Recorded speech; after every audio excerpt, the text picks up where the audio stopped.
Hello and welcome to this final edition of Steve Moran Selects for the 2010 Spring Racing Carnival. The Spring Racing Carnival, of course, coming to a close this Sunday with the running of the sportsbet.com Ballarat Cup. Afternoon, Steve.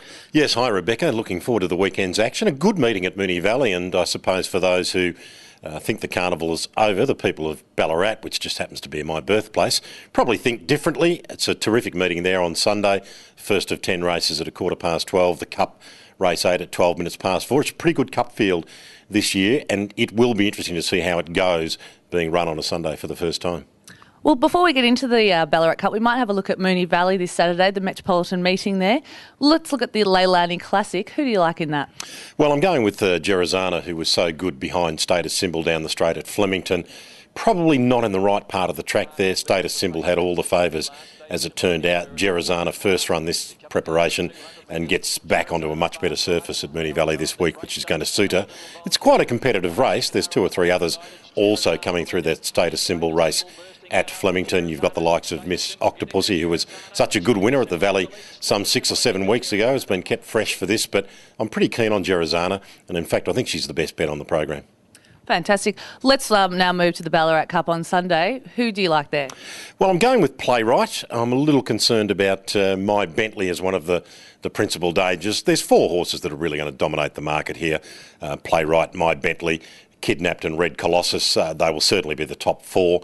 But Playwright's had a fantastic prep, apart from the failure in the Kunji on a very heavy track. All his other runs have been terrific. He goes back to Ballarat, the scene of his first start in a race, where he bumped into Pillar of Hercules. It was, I remember Steve Richards, his trainer, telling the story that they were fairly confident with Playwright that day. They walked into the yard and saw this massive colt trained by Peter Moody called Pillar of Hercules, and they lost their confidence. But as it turned out, Playwright won that day, and he's gone on to do a terrific job, and I think Steve Richards has done a great job sort of resurrecting him to some degree after he ran so well on the Guineas as a 3-year-old, the Cadbury Guineas. A lot of that form didn't hold up around Light Fantastic and Marching and Co. People poo-pooed it. They said these horses were no good. Well, Steve Richards has really resurrected this horse's career, and I favour him ahead of My Bentley, who does have a good weight advantage on Playwright from the Bendigo Cup. Any other risks in that race? Well, probably the couple of roughies that you could make a case for might be 10 Pergola, depending which school you went to, and 14 Windara Place for Terry and Karina O'Sullivan.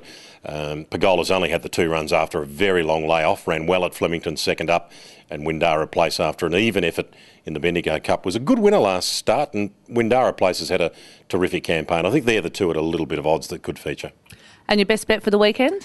Well, I think I'm with Gerizana at Moonee Valley, and there's a couple there that I'm happy to be on to. Probably the each way best at the Valley, I think, is Charlie's Queen, coming through that influential Miss Well-Rounded race at Flemington. It's been a terrific form reference. Influential Miss ran well in the Eclipse.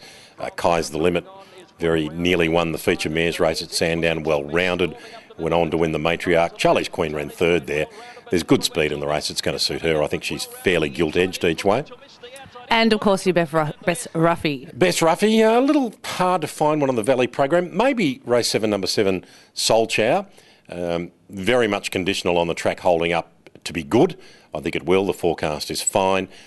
Failed to handle the heavy track at Flemington. So as long as gate 1 is not a disadvantage, it's late in the day, it's race 7. We'll have an indication of the pattern there. But she's very much a dry track performer, and I think if the track holds up, she might be the best value, Soul Chow. Well, thank you, Steve. You can get all Steve Moran selections in this week's edition of Bets Bet, which you can pick up from your local news agency. Happy punting this weekend.